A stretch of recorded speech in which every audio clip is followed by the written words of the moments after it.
Hello everyone, welcome to episode 86 of Chatting with Anthony. In this episode, I'm going to address a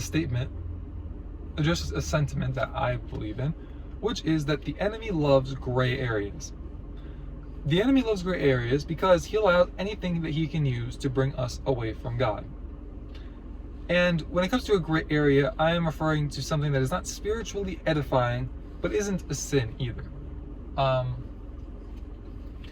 And that gets tough to quantify because from a technical standpoint, like when you go fishing, you could still give God glory for his creation while you're out there in an environment that you might not be too used to. When you're playing basketball, you can thank him even for the sky and the birds and the clouds and the opportunity to physically be able to play a game like that. But I think the part of the problem is we let our guard down in the gray areas when we're there. We tend to, because we're having fun. The reality is, like, at least for me, I find myself almost in like this mindset. At least I feel like I used to a lot, and I'm not saying that I'm like, oh, not now. I'm sure God will humble me and I'll find myself there anyways. But I would view it like, this is a fun thing that's not sinful, so I need to fill my cup with this because my life is falling apart right now.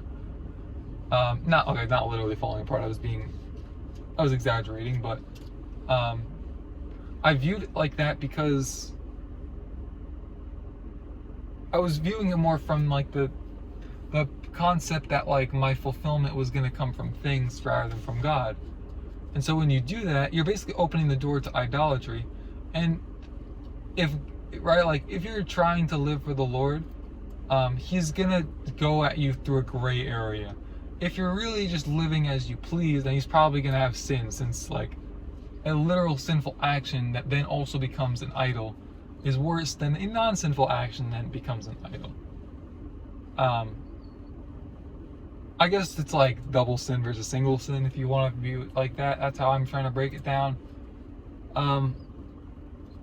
Probably not the smoothest way I could have done that, but that's the sentiment that I'm trying to express here.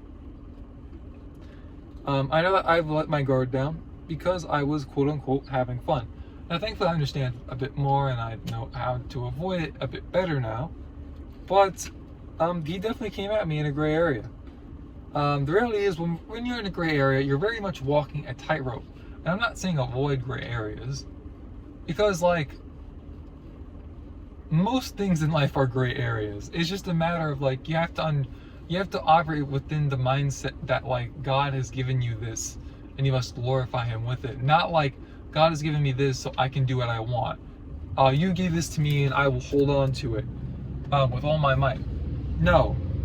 Then that's just a recipe for God not to give you things, because you need to be trusted. You need to be a good steward of what he's given you.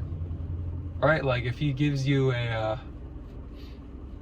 like if you go to the gym and exercise regularly and have a nice looking body, that's not a reason to just stop going to the gym because, oh yeah, I got what I wanted. You're gonna end up, the body's not gonna end up not looking so great sooner or later.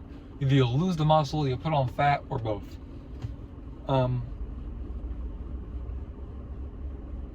But to break down why I believe he loves these gray areas a little bit farther, I believe it's because of shame.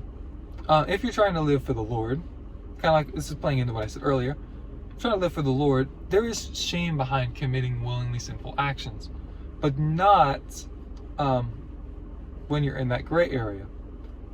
Right? Like you should be ashamed of your sin. Doesn't mean wallow in it or like feel sorry for yourself, but you should be ashamed of like willingly backstabbing God, quote unquote.